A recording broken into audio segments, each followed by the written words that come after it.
First, how's Red Hot Chili Peppers last night? It was wet. Yeah, it was rainy. We got a we prepared, and we were pretty good mentally prepared too. But we brought our ponchos and rain jackets, and I took the shuttle bus down. And but right after we got food, we saw the storm cloud coming in. We were watching the radar on the phone, and we went up to JoJo's in Martini Lounge. Yeah. And as soon as we got in there, it just started dumping buckets. And did you hear the warnings? We got a drink. What? Did you hear the warnings and everything? Because there's tornado warning. Okay. It was really hard to hear over the music. Oh, that's true. Yeah. But when everybody said that, I'm just like, wow, that's kind of crazy that they wouldn't have just kind of shut stuff down and just said, hey, there's a tornado possibly on the way. You have the musicians up there with all the electronics. Yeah. No, we stayed at JoJo's, just watched the rain just sheath in, and all these people that were sitting in line to get into the Marcus. Yeah. We weren't going to stand out in the line and that stuff, and it's like the opener was a no-namer or at least a no-namer to us. And do you remember what name? Nah. I can look it up. Yeah. We had some friends that were already in there and whatnot, and we had bleacher seats, so it was like we were just past, like just not covered, like we could look up and we just weren't there. But we just stayed until we were watching the radar, and like right when about it started like easing up, we decided to go in, and we didn't really actually end up getting wet. We'd get a splash every now and then, and it was like, but we ended up staying dry the whole time, which was a miracle, like seeing how soaked everybody was. I sort of got every one of my friends was there at that show last night. It was nuts. Everybody was doing Facebook Live videos. I'm like, I didn't even have to go. I can just see it. Everybody's there. Yeah. How did you like the band? Have you seen them before or no? Live? Nope, never seen them before. I've been a fan of the Chili Peppers, since the 90s. Yeah. They're awesome. Yes. I'm not, I guess I realized I wasn't as big of a fan as I thought I was, because I didn't really know half the music. They have a lot of newer stuff that I have no idea. And some of this new stuff that they were getting into is really weird. Yeah, their new album it's good, but it's odd to me. Like it's not the same. I shouldn't say that. It is kind of the same, but it's not. It is different from what we grew up with. Yes. But the drummer looks like Will Ferrell, which is funny. I can't get past that. That they did an SNL skit or something, or like Jimmy Fallon. Jimmy Fallon, and I always watch it, and I'm like, I can't get past it. Every time I look at him, I'm like, Yep. And now and then the lead singer was looking like Freddie Mercury. Yep, and then Flea running around like a crazy person. Yep, and Flea's Flea. You know who D'Antwoord is? Yeah. Okay. Like if you ever watch some of their music videos, they have that weird, strange looking young boy. Yeah. Like that's Flea growing up. That's as a young boy. It's so creepy. So then when you put that with Will Ferrell and Freddie Mercury. Yeah. There's a group of us that, so now that everything's like digital, they stream everything. So like Bonnaroo and you name it, every big festival, like Summerfest, what they're doing right now. So there's like a group of us on Twitter that are all across the country, and we'll be like, hey, this is what we're watching tonight. So, or this is what we're watching through the weekend. So then anybody can chime in the group whenever they want. Like, hey, I'm chiming in, I'm watching. And Chili Peppers have been playing at every single festival. Sure. So it's been cool to watch them, not live, but like see them. Sure. They put on a fucking show for how old they are. Yeah. They jam. And then one of my buddies pointed out where Kiedis goes off stage a lot. Yeah. Because he's taking breaks while they're jamming. So that's kind of how they rest. Like Flea I don't think Flea ever slows down. But in Will Ferrell, but it seems like they take their breaks. Sure. And they jam, which is awesome. And then they sound really, really good every time we see them, which is really cool. Yeah. They sounded amazing. Yeah, But I think between part of the weather, and I think there was a lot of people in the same boat as I was, where they didn't quite know as many of these songs that were being played. Yeah. There was a lot of parts where the crowd was just kind of like there, and it was packed, but it wasn't like nobody was really getting into it. And then they'd play one of the big hit songs, and then everybody get into it, But a lot of people were soaked going in there, and then it's like dealing with the weather, and then songs that they don't know. It's like it would have been cool to have that great energy all the way through the show. Yes, but it was a nice summer day, perfectly. They killed it. Yeah, and every time I've seen them, they've done an awesome job. But I can see if you were just down in the dumps about the weather. People were posting on, I thought it was Summerfest or somewhere on the Facebook page, where they're complaining, saying, I ditched my Red Hot Chili Pepper tickets or something like that. It's like, why? You could still go. Yeah. It's your fault that you didn't go. So I don't know. People finding stuff to complain, but yeah, When you're at festivals, do you look at other people's tattoos and judge? Oh, by the way, I'm here with Brock. I'll do an introduction like afterwards.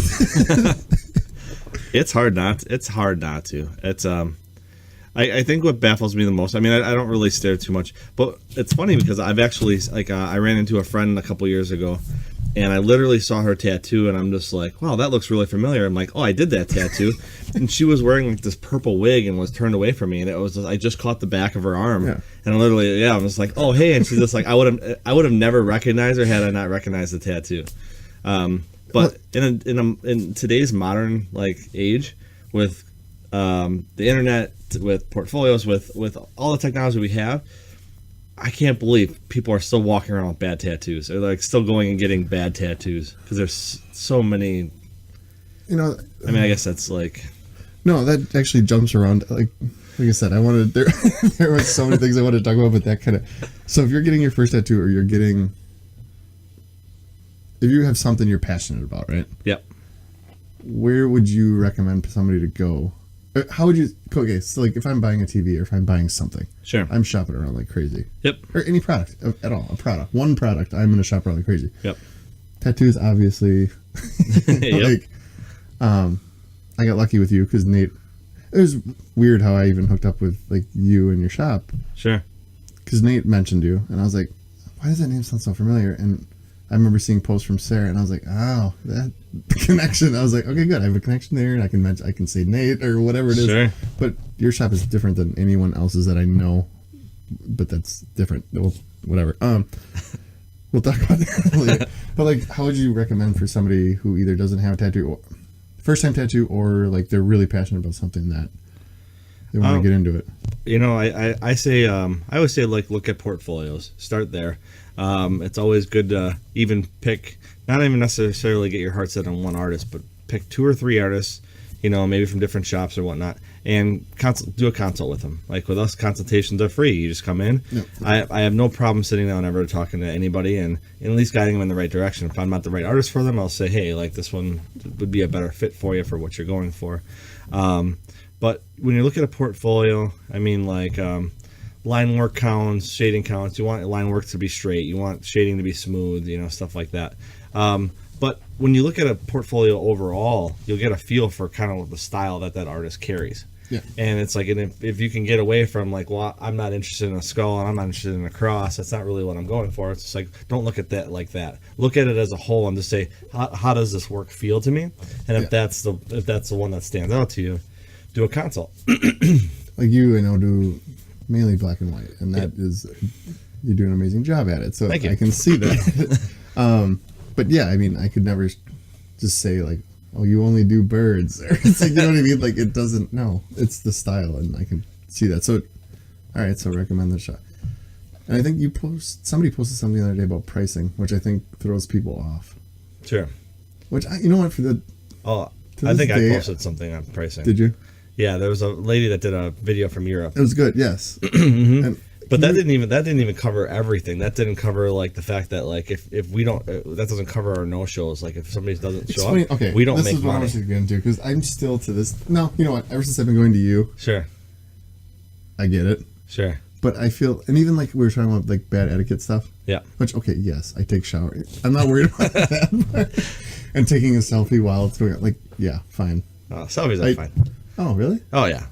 Oh, okay. To me, that's advertising. If you're just saying, hey, I'm at Rockstar, like you're promoting whatever artist is working on you, it's like, that's only kudos to us. See, this is what I don't get. Like, unless I got something in my teeth or something. Or what about when you're designing something, though? Like when you're in the middle of a tattoo? Oh, you don't care? No. See, why do I think some people... See, this is why I don't know. Some people, I guess, like, some people can be funny. Artist, like, or...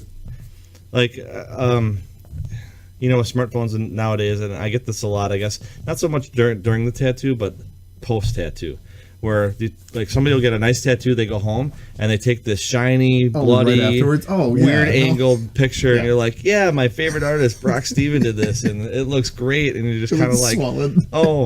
oh, you tagged me in it, like, so, sometimes I don't take pictures of every tattoo that I do, but sometimes when I do take a picture, I'll put in the comments, here's a little bit of a cleaner picture, for you. And it's like, and then it'll be like the clean, like the non-bloody, non-shiny, like non-bad angle, like, really nice. I like picture. My favorite is like the swollen one where the light is hitting it. Yeah. It looks like it hurts. Yeah. Which I think Pete will take some pictures. Oh no, he does want every one of mine. Usually does. And Must get cool stuff. I think he does. Yeah. Oh, yeah. But he usually takes one of every one of mine, and then I get bummed if he doesn't post it online. I'm like, oh, I didn't make the cut. Because I won't take one as he's doing it. I just think that's you're not the only person that does that too. Like we do get clients that are just like they're like, oh man, am I ever gonna make your portfolio? And I'm just thinking, I'm like, I can't put 30 crosses in my portfolio. I can't do we can do all that stuff, but we try to post the stuff that like is unique. I totally get it. It's more of just one of those like, oh, I get it too. Yeah, like just mine. Like I could care. Like it's just one of those little funny things where I'm like, oh man, I didn't make it. No, I get it. I haven't updated. That being said, I haven't updated my actual portfolio on my table for probably 2 years. 3 years, and I actually didn't even have it on. I haven't even had it on the table. But you've been so much on social media. Who cares? Oh, and you've been a little bit busy too. I've been a little bit busy. Speaking of social media stuff, are you getting better at Snapchat? So. Isn't it? Absolutely, it's hard. It is. I don't get it. I don't get the hype behind it, and I try it. Like it's still on my thing. Yeah. And I have a problem with apps because if I find an app that I like, I always like really try. Yeah. But I don't get the point of it unless like I'm with a bunch of friends that are always messaging each other. That's like I have one buddy who loves it and he says all of his friends use it. And it's way better than Instagram. I'm like, you're 30 maybe, and that's what the difference is. Like Instagram is so much easier, and like that's the old person in me talking. Yeah. Like, I remember MySpace. Yeah, right. But it just seems easier to me. Like, and the whole story thing is just. It's the same thing as Snapchat, really. Yeah, I remember that. I remember like even with MySpace, I remember taking so many pictures, and I get it. You want to put your selfies up there when you're a single guy, and you want to, look the part. Have your top five or whatever it was. Yeah, your top eight favorite Tom friends. And whoever else. Oh, you want to talk about not making the cut? Oh, when you click on one of your good friend pages, like one of your 8 guys doesn't have you or multiple, and you're just kind of like, what? The girl you're dating at the time isn't right the first. Yeah, that's how I met my wife. Actually, was it MySpace or the beginning of Facebook? Something. Mm. We both went to Franklin together. We never talked. Both went to college together. Never talked. Really? Both went to another college together. Never talked. Wow. After when we were both living in Milwaukee. She posted something on MySpace or right when Facebook started, one of those, I think it was MySpace, saying, hey, I just got ditched tonight. Anybody want to go out? And I was like, I'm going out with a bunch of friends. You want to go? And she was like, yeah. And then we went to the Wicked Hop and had drinks, knew all the same people. And then now we're here with 2 kids, a dog. Some yard work. And tells me, shut up about the yard work. It's getting there. Those silver maples, man. I'm telling you. Oh, adult life. But... So Snapchat is there. Yeah, I don't know how I feel about it. It like go back to Instagram. When people make the funny faces, like when my wife sends stuff, it's like it's adorable. It can be really cute. Yes. And when I put the bunny ears or something on Atticus and he's talking and it's changing, it's hilarious. Yeah, and for that I love it.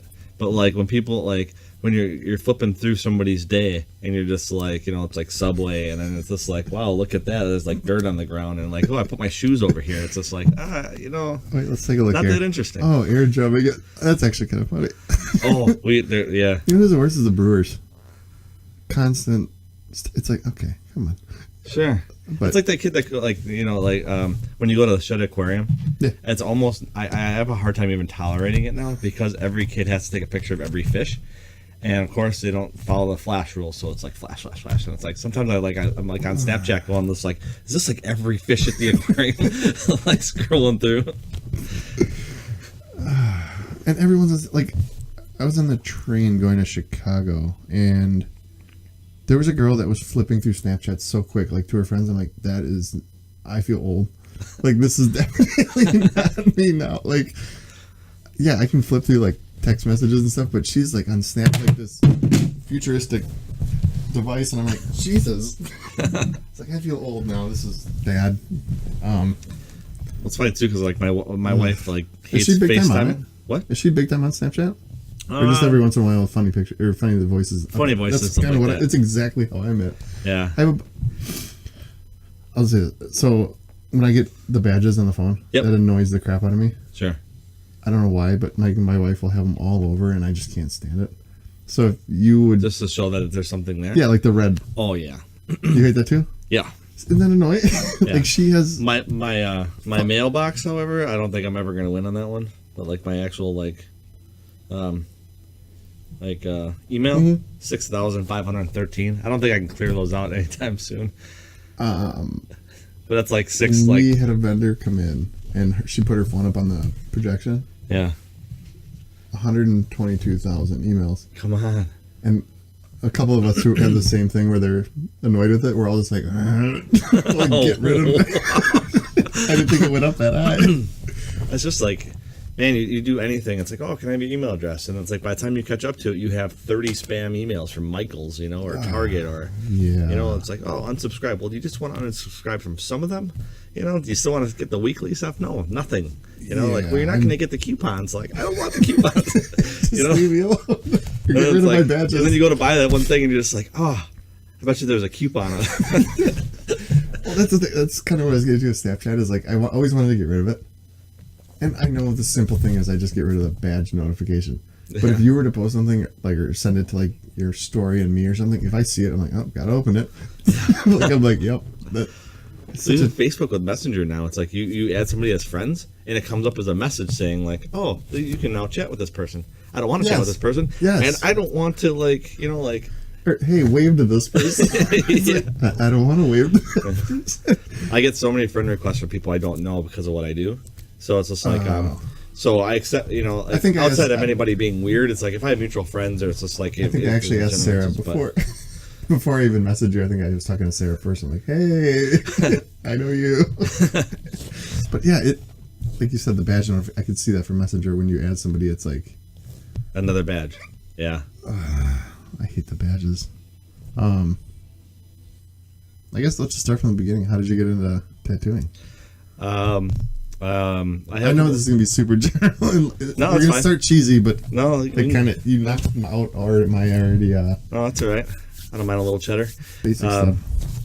I had a couple of friends that, like a guy that I went to high school with, he met another guy through skiing, and who was tattooing out of his house at the time, and kind of started hanging out, and I was hanging out with both of them, and then the one guy kind of got into a shop, and then my buddy kind of started getting interested in it, started learning how to do it.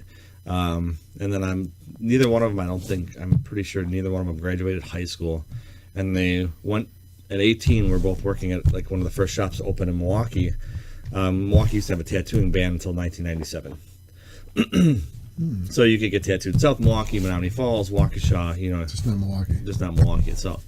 And they were really late in the game. There was like two shops that opened, I think, on the same day, and they ended up working at one of the shops, not immediately when it opened, but like a year or two after. And that was like just when tattoos started gaining popularity.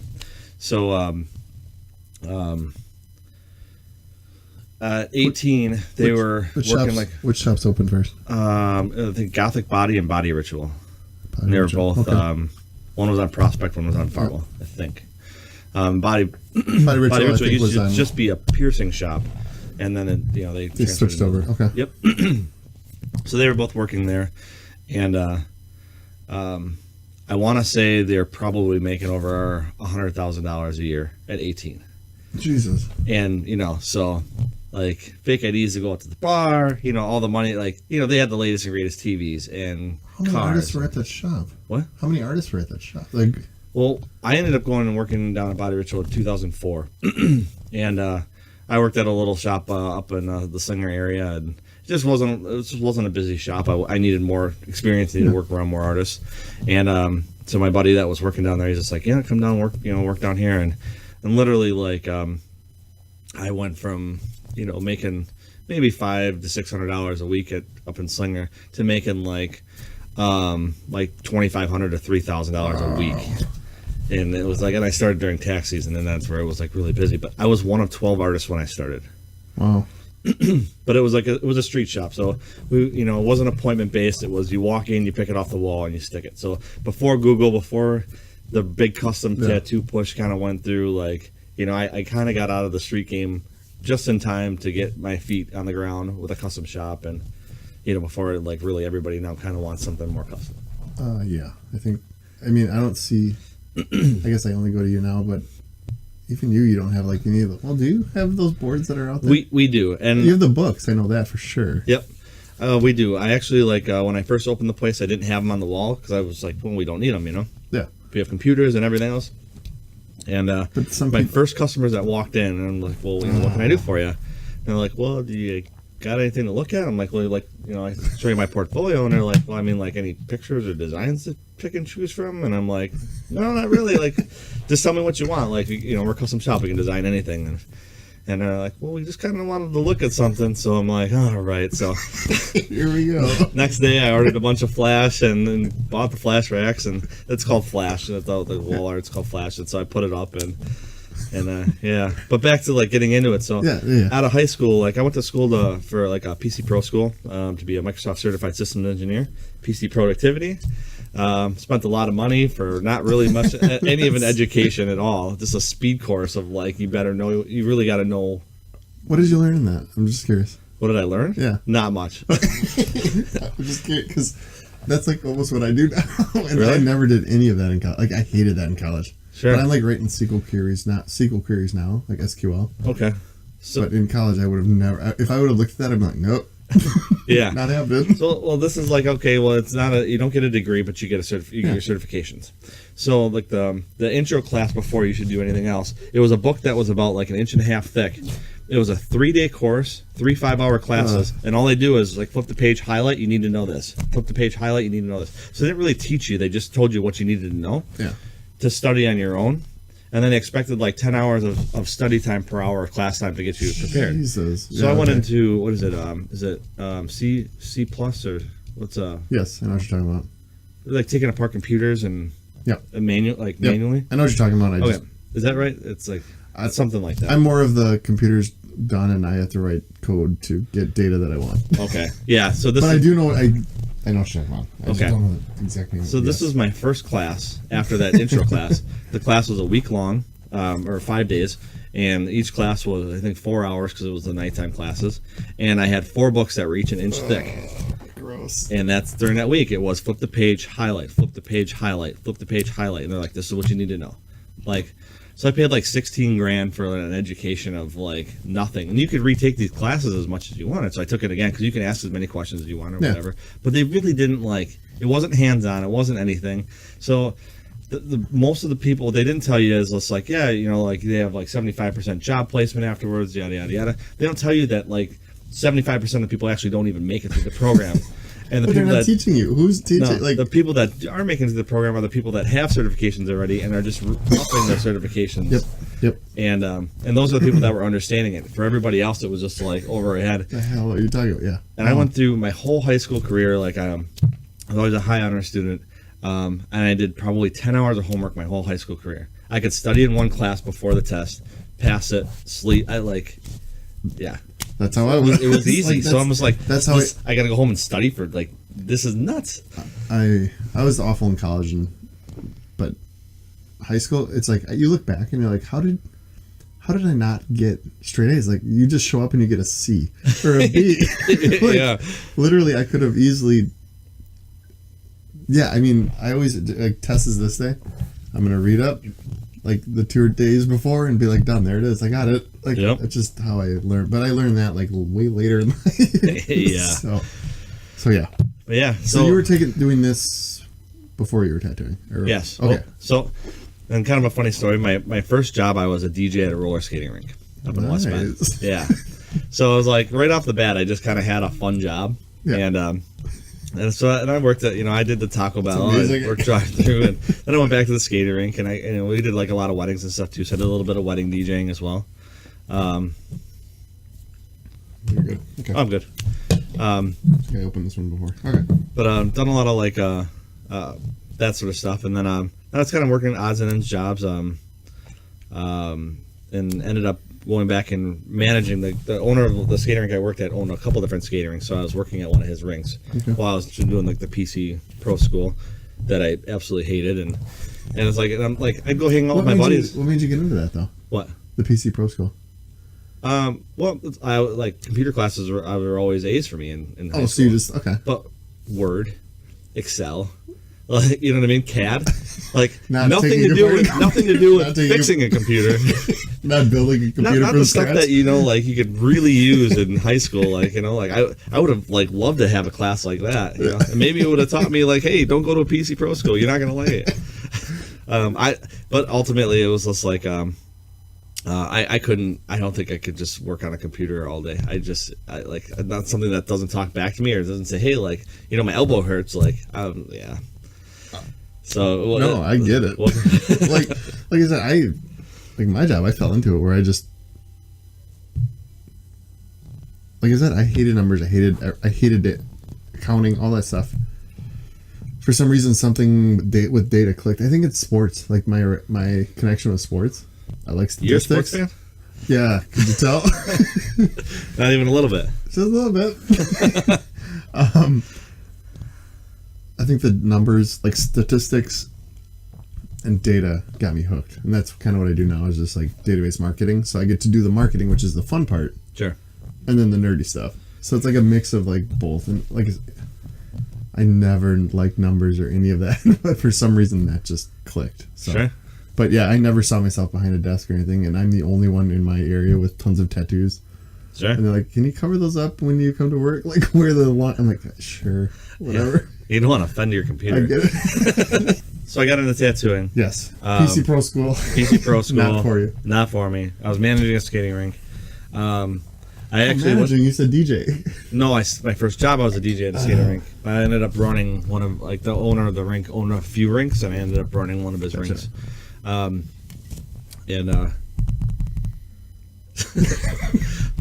head there. Yeah. Nobody can see this. It's my perfect pour. And yeah. So I went to MATC for a short stint too for commercial art, and same thing. Like that was actually it was the opposite of PC Pro School. It was a snail's pace of. I wasn't even close to mentally stimulated enough. And it's like we'd have a project that we'd get like 4 weeks, 8 hours of class once a week to do. I could do the project in 2 hours, and I'd have literally like 30 hours to work on this project. And it was silly. And then I got a B plus. You could have put more time into it. And I'm like, but if you saw me working on it for 30 hours and I had this in, I would have got an A, right? Yeah. Pretty much. I spent my time at the pool hall. So that was that. But my friends, it's like they're making good money, and it's like the job itself. It's like how cool to do art on people, and it's like it was a lot harder than I thought it was going to be. What year was this? 2000, 2001? 2001. Okay. I think 2001 I did my first tattoo. And then about a year later is when I first ordered all my stuff, and then I like. Did tattoo out of my house for a couple of years, learning. I tattooed 30 people over the course of 2 years, but then it was friends and family. So how does that work? So, I mean, it's a trade, right? So you either follow somebody or you learn how. Typically, that's yes. What I'm confused. I'm not confused, but that's what I always wanted to learn. Yes. What is that step? The way you should do it is an apprenticeship. Okay. You get under somebody's wing. It's usually not a fun time because it's you got to pay your dues. You're learning.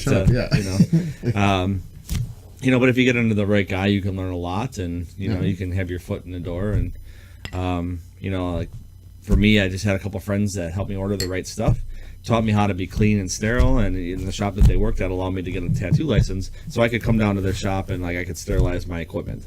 So I was still doing everything clean by the book, so no different than them. I just wasn't monitored by the health department at the time. And then in 2004 I was in my first shop, and then And that was your first shop was Body Shop? my first shop was In Your Face Tattoos in Slinger. Oh, yeah, okay. So it was like a short stint for about a year. You went back up and then back. Okay. Yep. Gotcha. So I was working at the skating rink when I was still tattooing. When I started tattooing. Gotcha. But I was, and it's So you do a fun job. So you do an apprenticeship, and then typically you do an apprenticeship. Kind of learn that way, and then own your own shop like you're doing now. Yeah, which is Rockstar Tattoo. Yep. Yeah. I definitely didn't do things the proper way that you should. Wait, why do you say that?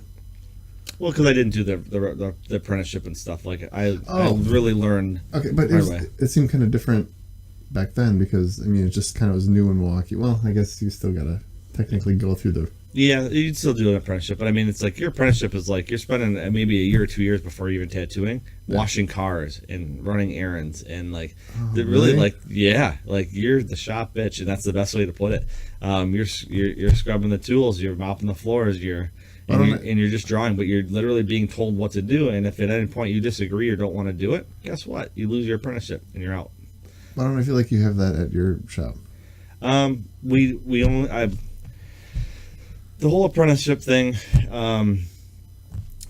it's hairy for me. I was gonna say because your shop seems like you just have well-established dudes that get along great. If you can tell, and this is a huge boost for you.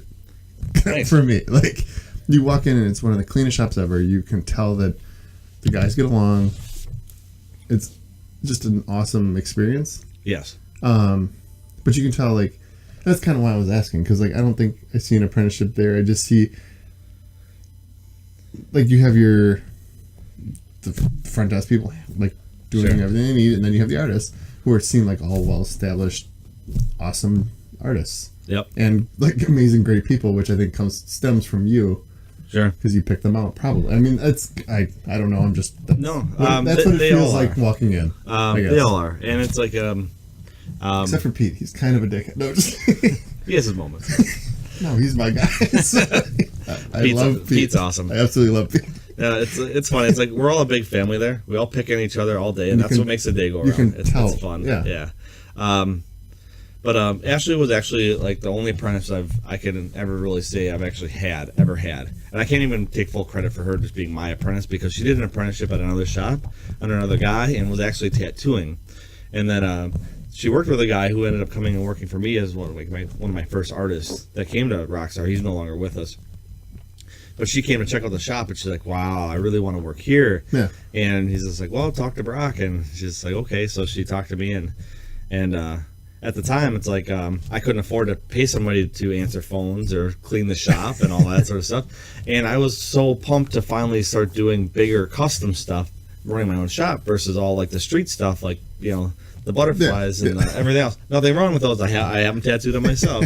But dolphins. But just like, you know, the cookie cutter tattoos that every shop does, and it's like, and I wanted to focus on the bigger stuff. So it's like bringing on an apprentice was the perfect person to kind of bring into that stuff. Okay, gotcha. So we made her completely quit tattooing, forget how to do it, and I guess she was more of like a shop apprentice versus like my apprentice.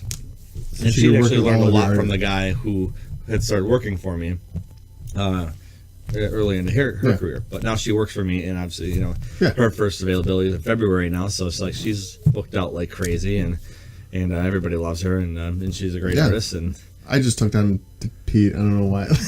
Well, you did my first there, and then just Pete kind of took over. I don't know, and I'm happy. Like it's fine, but I would be super comfortable going any one of them. They're all awesome. So So if you want a tattoo, like I'm telling you, it feels like a super comfortable family vibe. Pete, he's a dick. Huge dick. And if he doesn't put your picture up, you're very offended. Yeah. Negative comments. Just not on Yelp or Google. We take that shit seriously. No Yelp.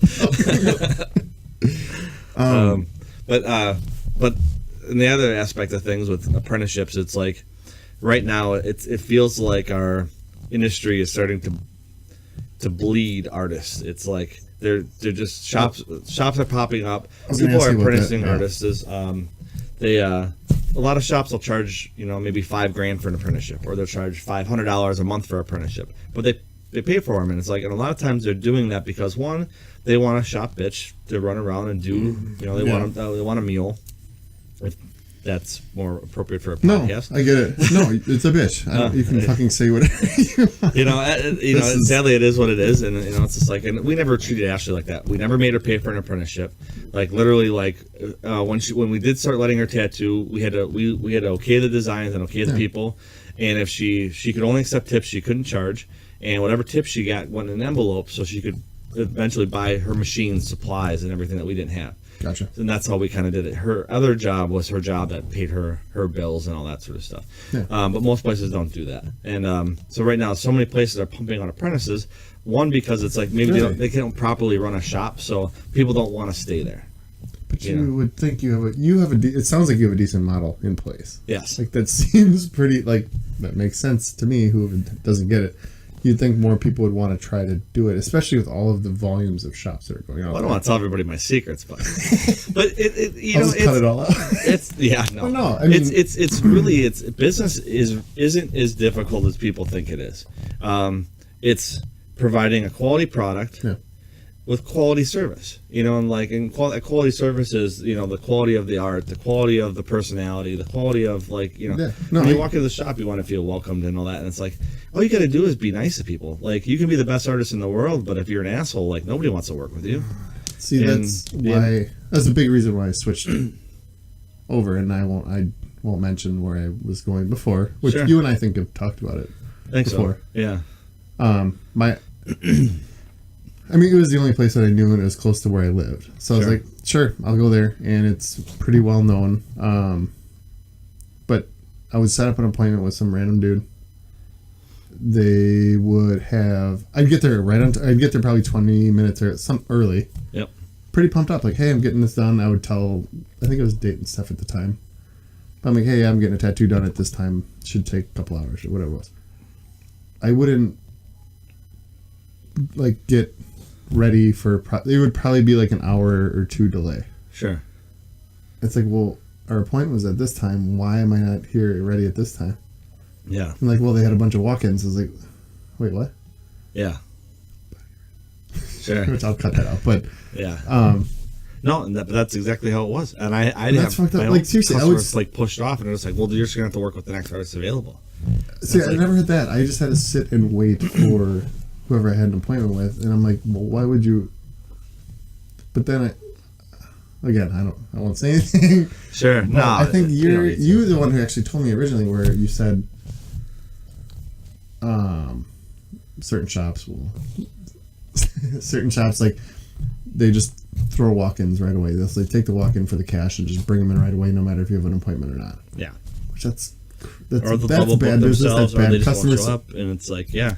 A lot of tattoo artists they're like, oh, this is the lifestyle, this is how it is, and it's like, and they try to when a customer gets upset, they're like, well, that's how this tattoo industry is. It's like, no, it's still a business.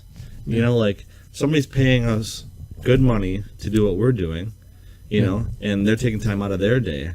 Like, I respect their time as much as I would hope my time is respected. It's a piece of art too. I mean, really, it's, even though it's a stupid butterfly or not. Yeah. I'll say it. You don't have to say it. I literally, I have butterflies all over me. I have a Wu-Tang tattoo. That's awesome. I don't even want to tell the story there. But dang. Dude, I grew up in Wu-Tang. Nothing wrong with the 36 chambers. So, I get... yes, I get that side of it. And everything is... Yes, it is customer base. And you're creating something... But it's also... I almost, appreciate all of your art, and a good tattoo is their art. It is an art form. Sure. And it's impressive. And the customer service can throw you out big time, which is why I switched over to you guys, which is it was a totally change of world of yes, my artist was good and I liked my guy at that time, and I just felt bad that he was stuck there. Sure. That's how it felt, that he was stuck there. Yeah. We used to say when you're working at a shop doing high volume stuff, it comes with a high volume paycheck. And it's like, you can hate the shop, you can hate the way they run things, but when you get paid, it's hard to walk away. I can see if it's a shop that you started at. Yeah. Where it's that's your home base that taught you everything, and then you got to say, this is actually a shitty shop. Yes. Yep. Yeah. And But there's a lot of those out there, and it's just like, and that's like, there's a lot of people we call shop hoppers because they kind of keep moving shop to shop. Artists or Artists, okay, yes. all right. You know, because artists want to be artists. Owners aren't going to agree with how artists do things. They want them to, you know, do the business side of things. So it's like with me, I was like, I tried to cut the crap out before I hired somebody. I had a guy that sent me a message and said, "Hey, I work for the asshole up the street. Are you guys hiring?" I'm like, that was the message? That was literally the message. The guy was a talented tattoo artist. But like, if that's how you're talking about the person that you're working for, and like in that kind of attitude, and that's what you're sending me, I don't want you in my shop. I don't even got to meet you. I don't even like, you know, like he was a good tattoo artist, but almost like there's nothing about you that I want in my shop with that kind of attitude. Yeah. That's the best way. It's shitty, but it's like it's true. It's not shitty. That they basically handed you a shitty resume saying, yeah, here, like, yeah. But it's, you know, when I hire people, it's like I basically, it's a small community to an extent, so it's like everybody knows somebody or has worked with somebody. Yeah. So we see each other's work online with portfolios and stuff, and then a lot of times we'll have them come through and just even like talking to them, you can get a good feel. You know, sometimes, not all the time. Some people can really put a good face on, but I'm pretty intuitive. I like to think, and that's kind of how I am with like hiring people. Like I can tell if you're totally BSing through an interview or if that's your actual personality. I think you can tell you can tell that. You can tell, yeah. I think most industries will just hire whoever they want, like anybody through the door, get them in. Yep. But like I have a small group, so I'm like, I need somebody that I think will fit in well. Yes. And I can tell if you're BSing through an interview. Like if you're a fun personality, I'm like, yeah, okay, this could work. Yep. And it seems like it specifically your shop where it's like you guys are just all get along and it's fun. And well, I can say like, you know, like I've been in business now for September 1st will be 8 years since I've had the doors open. I've had 3 artist turnover in 8 years. That says, you know, that goes a long way. 2 left and opened their own shops. Which shops? Well, one was Jim Francis. He left. He basically the guy who used to own Milwaukee Harley. Okay. Had a tattoo shop in the place that he tried to get it going a couple times. Yeah. But he basically said, "Here, I will give you a shop. I will build it out how you want it, and you can hire whoever you want. And all you got to do is pay me this rent a month, and this covers all your bills: heat, electric, cable, internet, you name it." Sure. Yeah. Sure. Why would you not? Yeah. Exactly. Another guy, Sam Flores, amazing black and gray portrait artist, and just in general. Where's he at? Oh, that's awesome. So what made you pick location? You know, I think you told me this before. I believe in the law of attraction. Funny enough, you know, so it's like in the book, The Secret, and all that stuff. Like, did you read The Secret? Yeah, and watch the video and a couple times maybe. But no, but funny enough, it's like what I more realized from reading that book and watching that was that everything in my life was attracted. I guess more or less, like in some like, you know, some which way or another. But when I first started tattooing up in Slinger, I always thought, like, you know, if I ever open a shop, I'd open it like on Highway 100 because of all the cruisers and this and that. Like that was the mindset. That was my mindset. So when I started looking, I'm just like, I don't know why it never kind of like left, but I'm like, it's a good cross section because I'm from West Bend and whatnot to bring people down the highway that way and 94 both ways. So no, it's like, perfect. You know, I get it. Yeah. So that's how I kind of put it all together. Was I just thought like, this is just a great location. Well, then I started finding out how much rent costs at these places on Highway 100, and I'm like, wow, that's never going to happen. Okay, so first of all, when we say Highway, you're not from Milwaukee, because I know a bunch of like Twitter friends and stuff will be like, what the fuck are they talking about? Sure. It's just a big highway street that runs right down Milwaukee. It's actually the busiest. I've read this. I think I read this. Ooh, stats. Stats. And don't quote me on this, but we're quoting. Shit. It's apparently like the busiest highway, like off highway or busiest street in Wisconsin.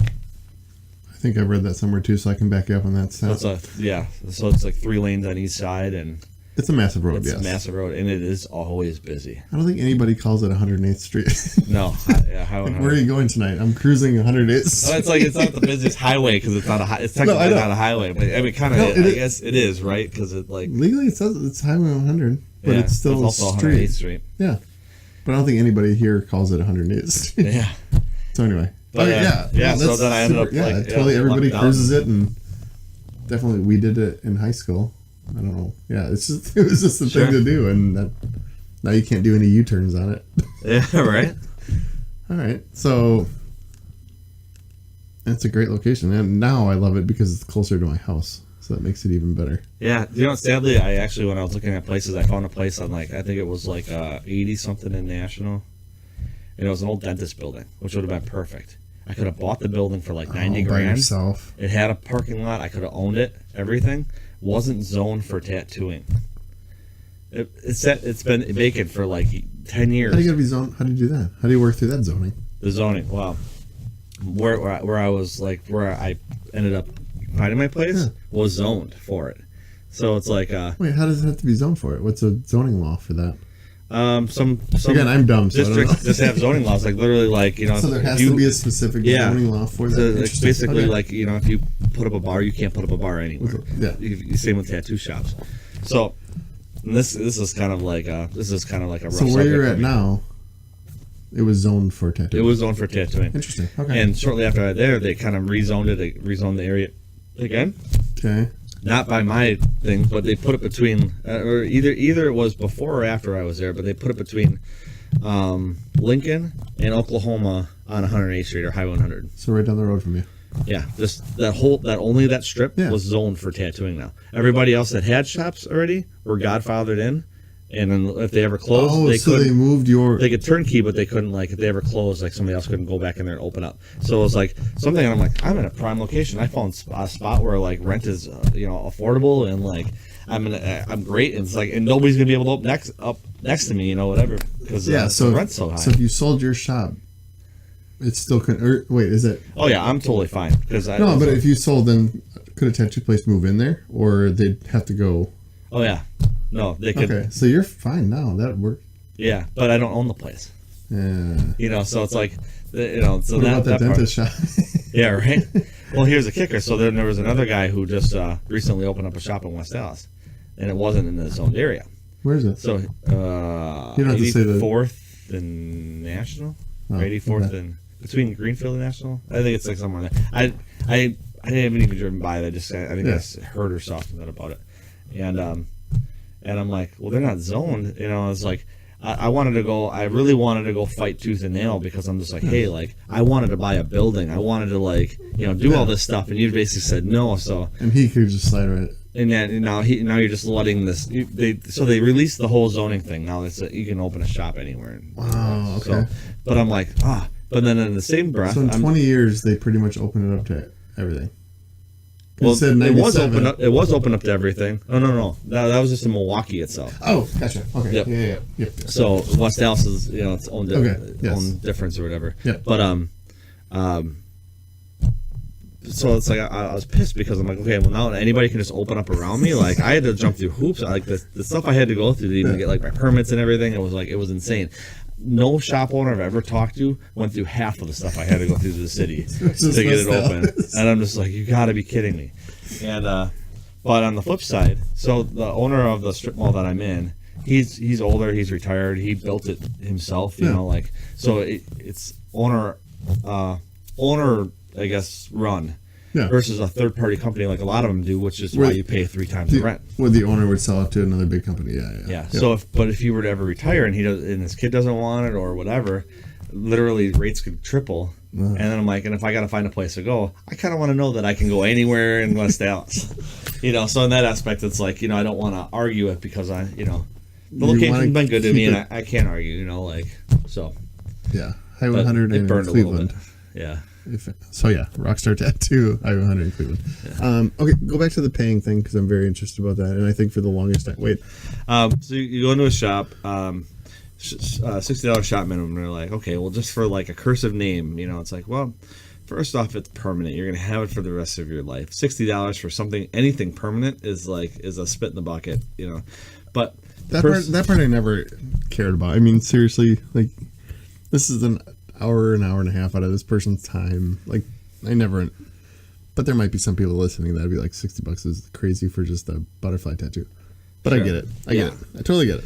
But it's like, the person that comes in and greets them, answers the phones. Basically, she's got to get paid to do her job, to book the consults, to schedule appointments, to ring people up, to keep the shop clean, you name it.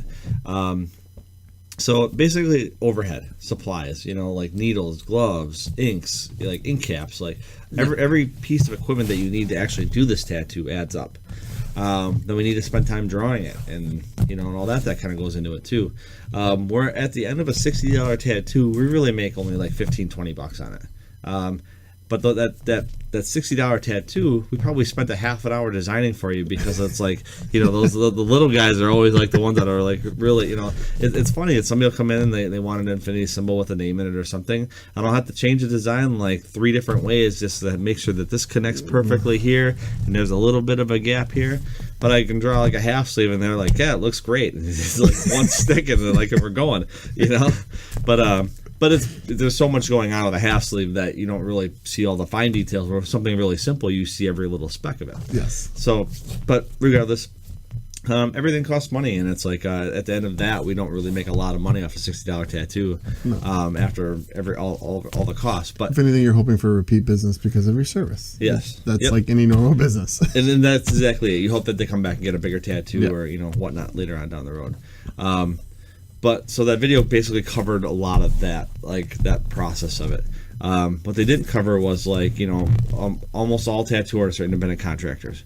So we don't have health insurance. We don't have paid time off. We don't have, we don't have, if somebody doesn't show up for a tattoo, we don't make money. It's like we don't have an hourly paid to compensate us for like what we don't have. Like, so either we're working and making money or we're not. So there's no middle ground there. And that's where the deposit comes in. That's where the deposit comes in to make Yes. sure that you show up for your appointment. So Yes. the larger the appointment, the larger time block that we block off, the larger deposit that we take. But, when somebody comes in and they want a half sleeve, it's like, well, we're going to spend maybe 2 hours, maybe 4 hours, maybe 6 hours trying to figure it out and design it that we don't get paid for. We only get paid for the tattooing aspect of it. So when we're actually just charging for the tattoo, me as a shop owner, like, obviously I get 100% of what I make, but all the people that work for me, they get a percentage of what they make, because the rest of it has to go towards those other costs. Yep. But even my 100%, I don't take home 100% of what I do, because I still have to pay for my electric bill. I still have to pay those bills. Yeah. A percentage of what I make also goes into that as well. So tips are huge for us too, because we do make a lot of, that does kind of compensate some of our time too. And then you just jump to my next question, tipping. So I hope Pete isn't pissed at me, but I always almost just try to go over.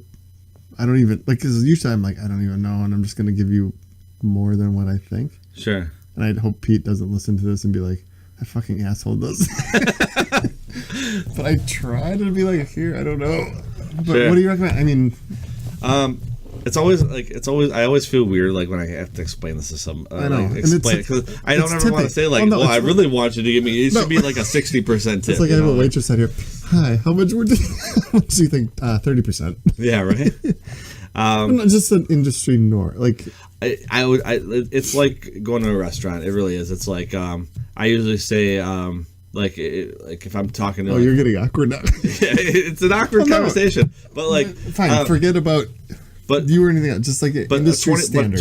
Usually about 20%. Yeah, that's usually pretty typical. If it's something that they really didn't have to put a lot of time into drawing, or all that sort of stuff. The $60 tattoo, yeah. Yeah, the $60 tattoo. I still say give 20 or more, because they're still designing and they're still. Well, that's it's a piece of art to you, and that's why. Yes. Always give more. It builds.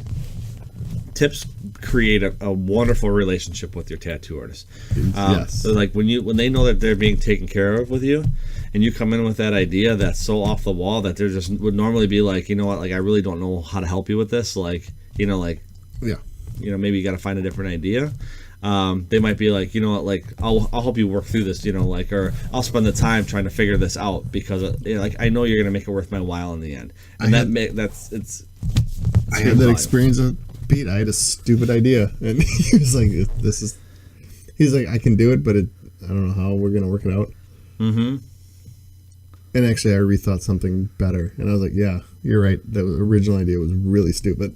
But if I would have went to another shop, they would have been like, all right. Yeah, they don't care. They'll Let's do it. they'll stick it on you. Yeah, we Let's don't like do it. We never want to do that. We want to make sure that you get it. No, and I'm yeah, it worked out perfectly. So it was. But I had a lady that came in today, and a lot of the stuff I do with breast cancer and stuff. That's my next thing. So we'll get one of my big focuses is doing a 3D nipples for breast cancer survivors. I absolutely love doing it. It's such a fulfilling thing. Let's just get into it then. That was going to be my next thing anyway. So Mr. Pink. Sure. So you got Rockstar Tattoo. Like I said, if you're in the Milwaukee area or if you're visiting or anything else and you want a tattoo, that's where you go. I highly recommend it. It's awesome. It feels like family. We don't steer home. anybody wrong. We don't rip anybody off. No. And we're very business orientated with very high quality work. Yes, and yes. But I guess it took so long to get to this point. But the reason I actually wanted to talk to you on this was the Mr. Pink, and I mean, yeah, get into it because even when I told the coworker about like what it was, yeah, her mom, she's like, yeah, my mom's actually going through something right now, and that would be amazing. And I was like, perfect. I go, that's exactly why I want to do this, because I want to get you out there, and I want to definitely. No, I appreciate that. The Rockstar thing, I mean, I tell my friends all the time, but sure. This is a completely different adventure, and it was awesome, and it's. Yeah. The Rockstar thing for me is like being able to open up that shop. I've been tattooing now for 15 years. Majority of that professionally, and it's a fun job. But I've done 300 crosses, and I've done 600 praying hands, and I've done over 10,000 tattoos in my career, and they really do. People do tend to get a lot of the same things in different ways and whatnot. Yeah. But and we never try to design two things the same. So we always try to design everything a little bit different. Keep it custom and whatnot. But I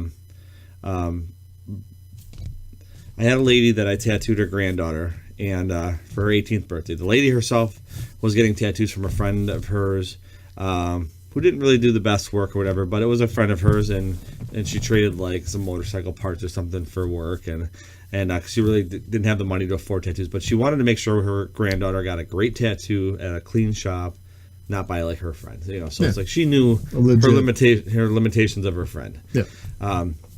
She brought her in. I tattooed her. She had a great experience.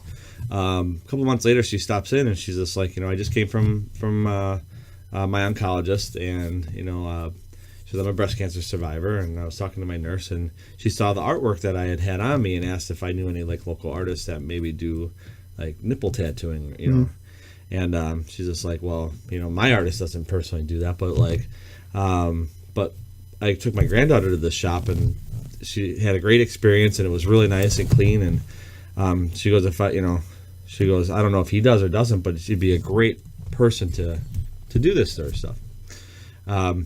She stepped in with this information, and I'm just like, yeah, I don't really do the cosmetic tattooing thing. You don't do eyebrows? No, no, and actually, and I've had people ask me like to do eyeliner and like lip liner and stuff, and I'm like, I've never put makeup on a day in my life. I don't want to come at you with this big clunky machine, and it's just, that's definitely meant for somebody who's really good at putting makeup on to begin with, and then just learning a tool to put makeup on with. Yeah. So she kind of says that they're looking for a place to send people to get these nipples done. They said they do them in house, and a lot of places do them in house, but they're limited to colors, and the experience isn't there for the tattooing aspect of it. They just don't turn out well. So they're cosmetic people, and that's about it. Yeah. Yep.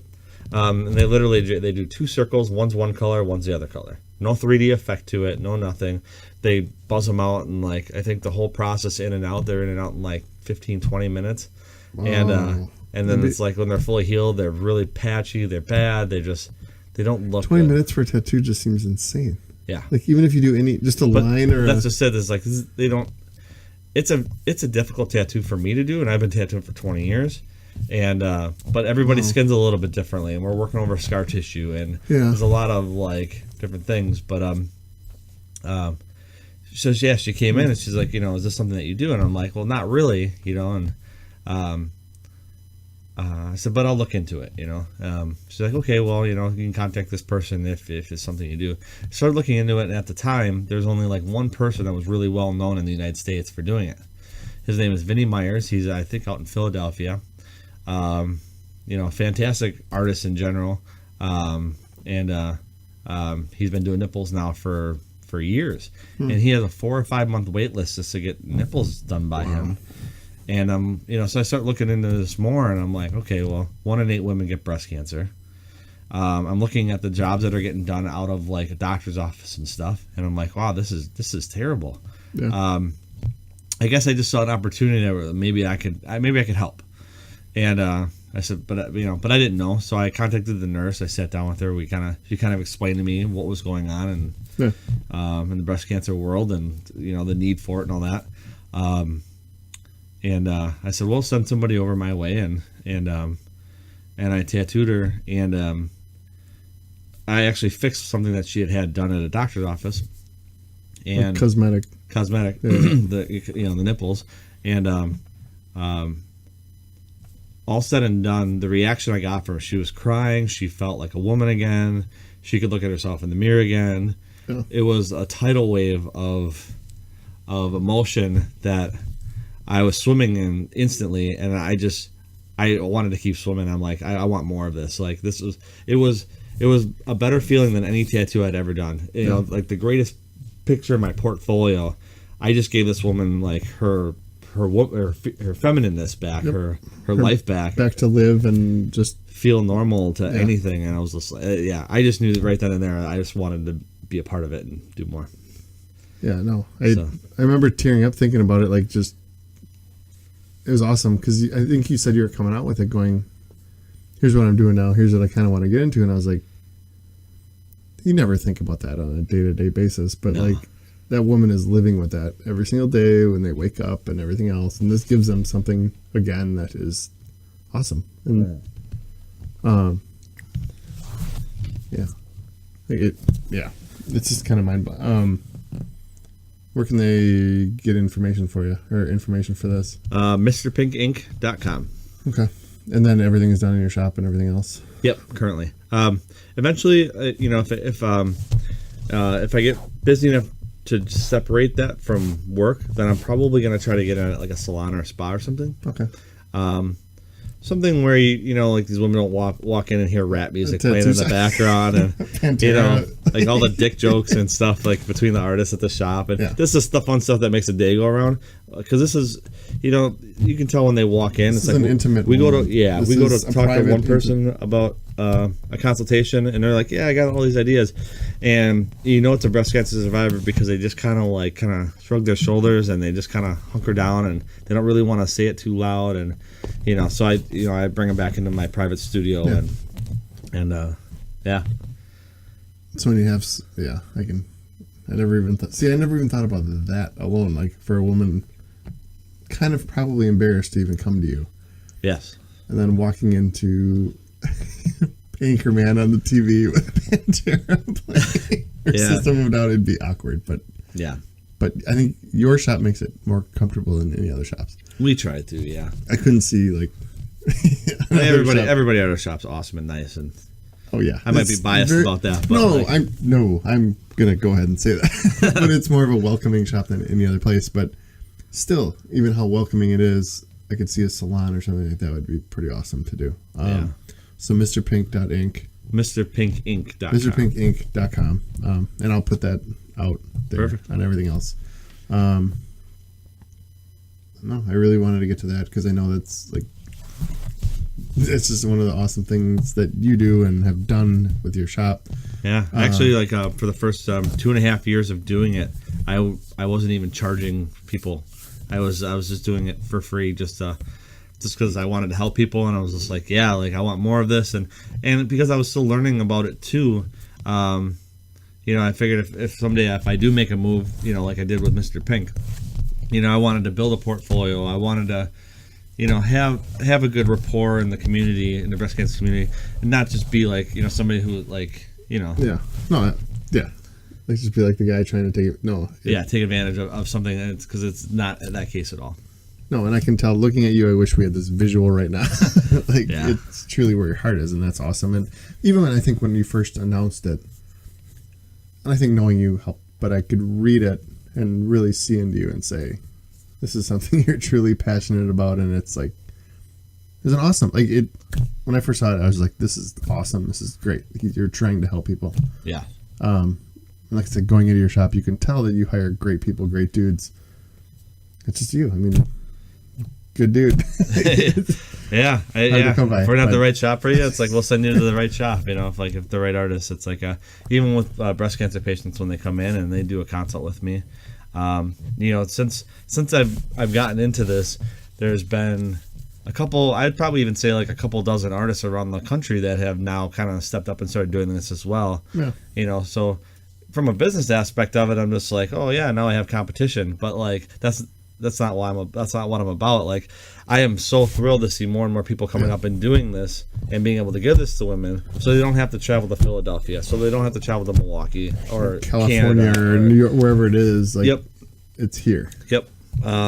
Yeah, and there's more artists that are out there doing it and caring and trying to make a difference as well. So it's awesome to see. And yeah, and it is. I can see one of those things that's kind of embarrassing, but once you get it done, it's like the most uplifting thing in the world, and it's just like, yeah.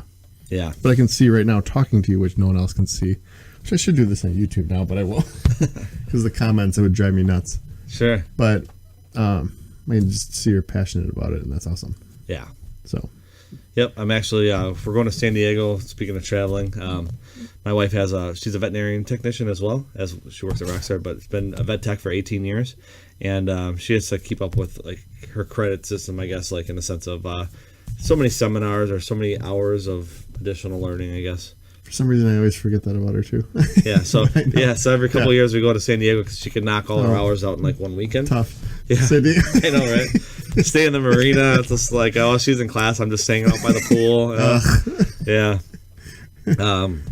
It's beautiful down there. And but there's another breast cancer tattoo artist down there who specializes in mastectomy, scar cover-ups, and nipple cover-ups. Interesting. So I'm gonna stop in his shop and say hi and nice to meet you, and right on, man, kind of thing, and Awesome. just try to keep connecting with other people that are doing it and keep trying to make a difference. Very cool. Yeah. Okay, so I guess we can wrap it up. We've been at it an hour and 30 minutes. Nice. That's long. That's good. All right. Rockstar Hope Tattoo. nobody got bored. Rockstar Highway 100. Just if you're in the Milwaukee area. RockstarTattooCompany.com. There you go. Most of our artists work. Hashtag on Instagram, Rockstar Tattoo Company. I'm sorry, Rockstar Tattoo Co. is our hashtag. That's right. And you'll see all the latest and greatest work from our artists. They're all awesome people. Awesome people, awesome artists. Yeah. And then I'll sum everything up when I post it and everything else. But, yeah. What's your favorite wing place in Milwaukee? Hammers. Johnny Hammers. Really? Absolutely. Hands down. I will argue that to the moon and back. I knew you were going to say that. What about Club Garibaldi? Good. I like it. No, see, I like Hammers. Yes. I like Club Garibaldi. I Sure. like Points East. Yes. What's the place in South Milwaukee? Johnny O's? There's a place in South Milwaukee that I really like too. I don't know if I've had that yet. Should try that one. Creepy bar, but great wings. Sure. So Club Garibaldi, the first time we had it, I think the wings were like Quarter. overcooked, where like the bone, like not in the dry way, but in like the bones were like kind of breaking and kind of getting into your meat. It was just they were nasty. Bad experience. Okay. Bad experience. Second time we went there, the wings were great. Yep. They were spot on. We had the hot ones, so they have like 3 heats or whatever, and they're fantastic. I want to say And then that the third time we had them, they were just meh. They're like just not cooked. Like, I mean, they were cooked. I mean, we didn't get sick or anything, but like it just wasn't right. I want to say they're. I can see the inconsistency because I've been there and they've been amazing. Next time I went there, I was like the picky guy. I said, all right, I want some medium, some hot. Yeah. And my buddy was like, I want all medium. Our faces were on fire towards the end, and I really like hot. Sure. Like I love hot. Their hot is hot. but their Their hot. nuclear is crazy. But I was being destroyed by. I think you mixed your videos, and I think this is all the same. Sure. 'Cause I'm dying right now. But then I heard, I don't know if this is true or not, but I heard managers from Garibaldi went to Points East. Yes. One of the That cooks, is true? I think Okay. one of the cooks All did. Same thing. That's what I heard. But they took the wing recipe, but Points East only has one heat, Yep. and it's like the mild or whatever. It's Yeah. But it's consistent every time I go there. It is. It's Yep. awesome. And I do like Points Of East. Garibaldi, yeah. I won't go back Hammers, simply because of the inconsistencies, but But I do love Hammers too. yeah. If I had to just like go for like one No, flavor, that's- it's awesome. Yeah. Yeah, no, I But totally agree. Hammers, I like the different things. My favorite wing at Hammers is and usually I'm not a breaded wing kind of person. It's the breaded cheddar jalapeno. Ooh, And that's a fancy you one. can get it spicy. Where they add like a Cajun seasoning to it too, but it's like Cajun cheddar and crushed jalapeno. Well, It's like I've literally never checked me that and out, Sarah have I? fight over the crumbs in the basket. We're like we're dipping our like carrots and celery into it, and I'm scooping Wow. up with fries, and then we like the extra hot, and that's just Frank's Red Hot at Yeah. Hammers, but No, it's still good though. but we get those They're grilled. consistent. Yes. They're consistent. What about that place? All right, last question. Sure. What about that place in Franklin that you told me about a while ago? It's a tiny dive bar. I hear they have wings. So you Romies. cross? Yes, Yes. that place. Yes. I hear they have good wings. Yeah, we've had them there. Not like anyone there is gonna listen. Sure. They don't have the internet. Like, who is this guy? What is he They talking don't about? have the internet. Like, I don't mean to get brutal, but no, they were. No, I they were really- good. They were, but to me they were average. They were just an average. But wing the place. bar is worth going there to check it out. Yeah. Yep. That's, All locals, 12 bar stools. You know, the first time, it's funny. The first time we went in there, we always wanted to check it out. We did actually a tour of Franklin, which was kind of funny because Sarah had never really gone out to any of these bars in Franklin either. So we started at the Umbrella Bar. I like the- yeah. All right. So then we went to Three Cellars, Yep. and we had a beer out on the patio. Perfect. That Yep. patio is awesome, and now they moved over to Rafters. Really? Oh yeah. Nice. They moved Rafters in Oak Creek, so now they have huge room, Sure. private party room, Sure. patio, and everything else. Yeah. So they moved, which sucks because I really like their patio over there. Yep. Like, okay, sorry to interrupt, but No, yeah, that's I cool. was a big fan of Three Cellars. Like, That's Yeah. cool. And we had been to the Hideaway before. yep.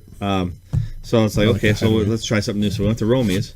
We literally walked in, and I love the dive bar experience when you walk in. You're just like, yeah, all locals, they look at you. especially in Wisconsin. Where We sat. you're We just ended up. Sitting, there was "Ugh." like the bar was full, so it's a small bar, so there's like 12 bar stools around the whole thing or whatever, something like that. But there was a table right next to the jukebox, and we sat down there. I went up to order drinks, and the bartender hands me $5 and said, "Hey, can you guys play some music?" Didn't know us. That's not you what know? you want to do at a dive bar with locals. Because what'd you play? Oh, we don't. Yeah, we played like Billie Jean and like Okay, all right. stuff like that. Like I don't know. We just played whatever. Nobody seemed to care.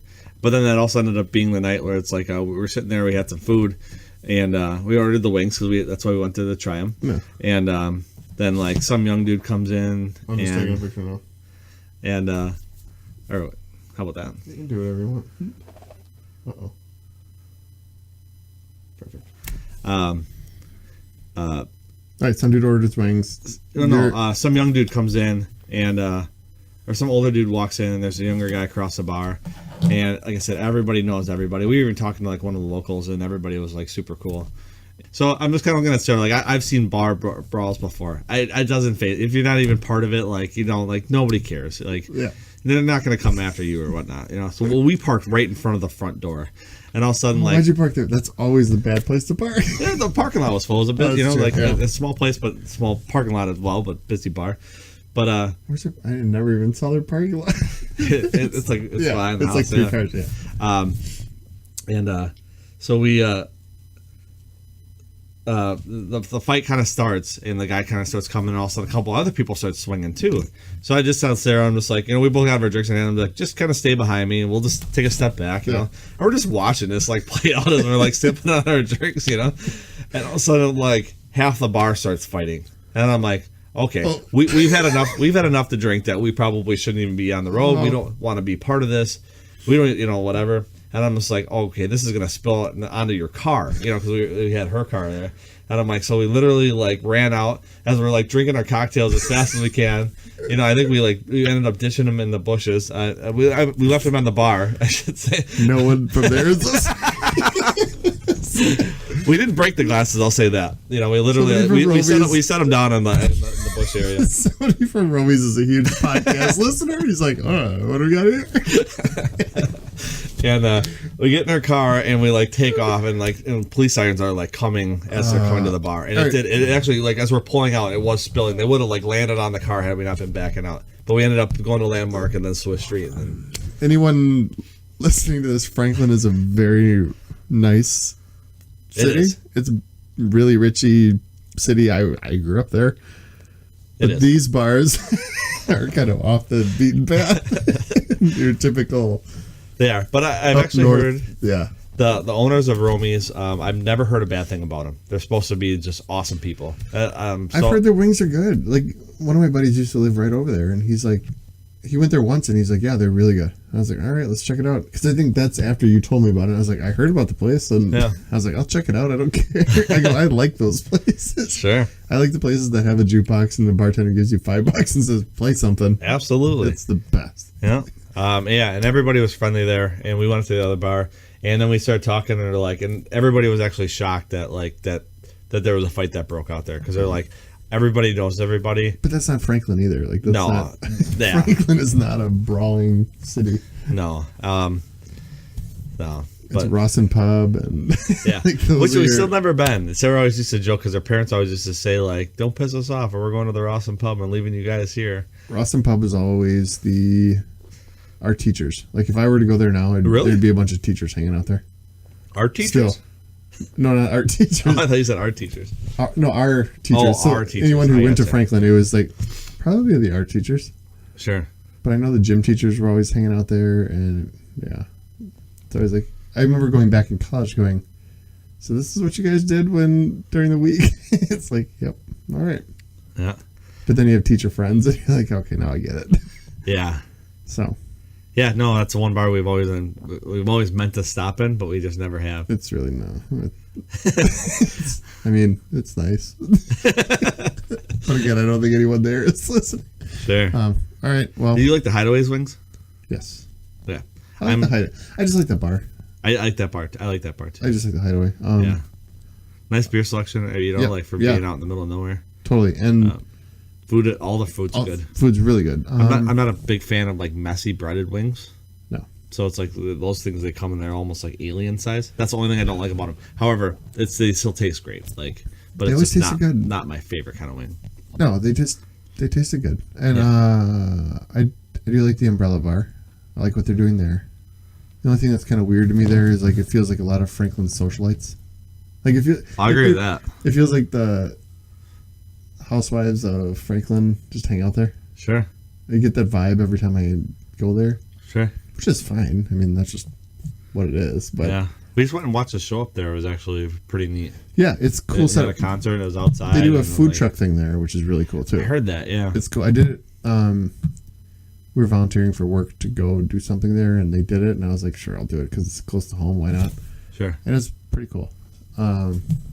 But yeah, even just to hang out there on the patio. I mean, there's not much to do in Franklin. Yeah. So it's like, that's what we do. Sure. And then Oak Creek is getting everything now, and yeah, I can't believe how big that's like filling up. Yeah, I mean, they're getting a lot of stuff now. So, and then Three Cellars. I always love going to Three Cellars.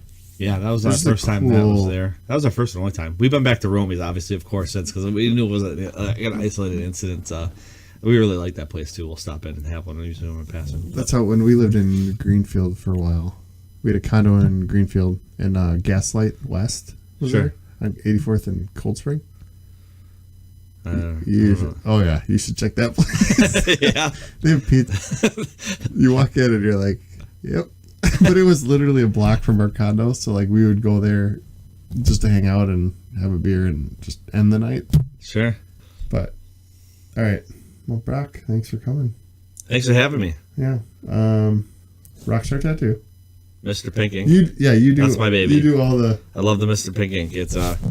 You do all the shoutouts. I know I screwed up, and I'll go back and clean it all up.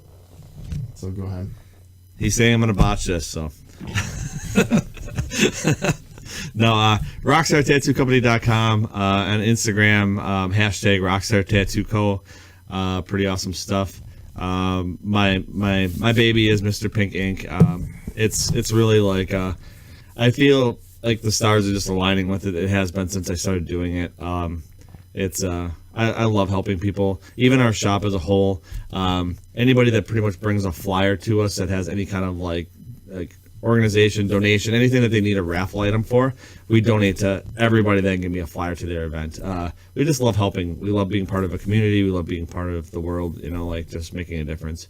That's really a lot about what we're about. So that being said, thank you for having me, Aaron. I appreciate it. Of course. The beer has been awesome. Mr. Pink is, like I said, that's what I really wanted to get out there. Yeah. We took a long way to get there, but yep. I wanted to get some background, but Mr. Pink that's what I'm Mr. Pink. Yes, that really touched my heart, and that's why I wanted to push that out there. So that's why I wanted you here. I appreciate that. Thank you. It is. It's so fulfilling. Yeah, fulfilling. It's amazing. That's what amazing. it is. Like yeah, that. I love like it. I said, when I read everything about it, that's what really wanted me to get you here, and I wanted to get you here before baby, but then baby happened and everything got put back. But then you kept posting stuff, and I was like, all right, we got to do this. Fair enough. Let's make it happen. Oh, I appreciate it. So yeah. Cool. And I think I'll see you next Friday if you're working, because I have an appointment. I'll be there. So awesome.